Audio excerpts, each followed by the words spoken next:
Many years ago, a man named Abram lived well but could not have any children. So, God called him and promised to make a nation out of his descendants. Yet, years went by. He and his wife Sarai had no children. The Lord called to Abram again. This time, Abram questioned God as to why he had no heirs. God told Abram to bring animals and slaughter them for sacrifice. With them, they made a covenant. The Lord was to be Abram's God, and he would make his descendants as countless as the stars. The fire of God passed through the animal halves that Abram had cut, as a sign of acceptance. A covenant is an agreement. Historically, a covenant was made between a lord and a dependent vassal. This was seen as an act of courtesy by the lord and appreciated by the vassal, being that the lord did not have to make a contract. The negotiations would end with the sacrifice of animals, which symbolized that if any of them should break their side of the bargain, then they would suffer like the animals. The agreement between God and Abram had the same implications.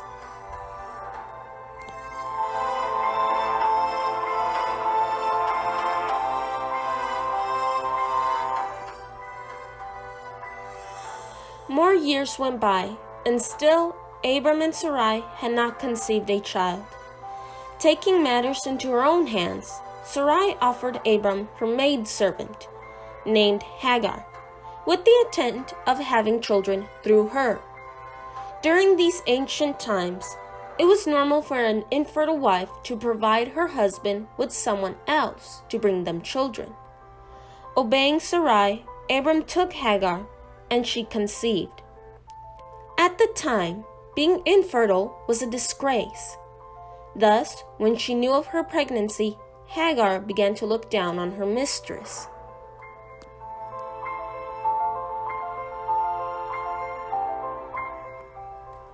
Offended, Sarai went to Abram. Knowing the law, he allowed her to discipline her maid. Sarai mistreated Hagar to the point of running away. Sarai, Abram, and Hagar did not wait for God to fulfill his promise. They took matters into their own hands. Consequently, nothing good came out of it. But God had mercy on Hagar and told her when she was in the wilderness to go back to Sarai. He would make her own descendants numerous, and she was to name her son Ishmael. In Hebrew, Ishmael means God has heard, because God heard Hagar's plight.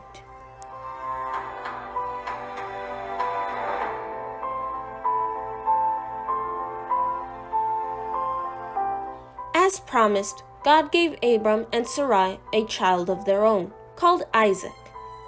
God blessed them and told them that henceforth Abram's name would be Abraham, and Sarai's name would be Sarah.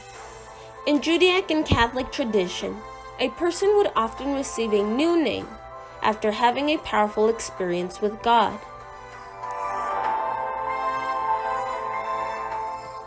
When Isaac was older, God asked Abram to give him up as a burnt offering. Pained and confused, because Isaac was the fulfillment of God's promise and bearer of his descendants, Abraham obeyed. He set up the altar, placed wood, and tied Isaac on top. Just as he was going to slaughter his son, the angel of the Lord stopped him because he had shown that the Lord was his God. Abram fulfilled his side of the covenant.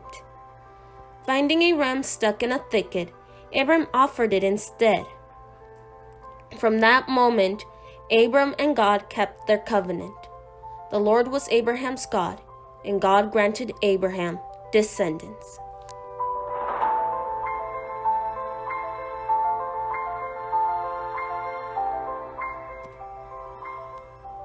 The promise to obey God was passed through generations.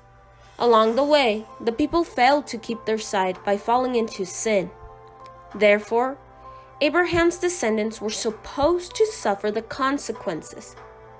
But God loved his people that he became man, and in the person of Jesus Christ instituted a new covenant through the Eucharist.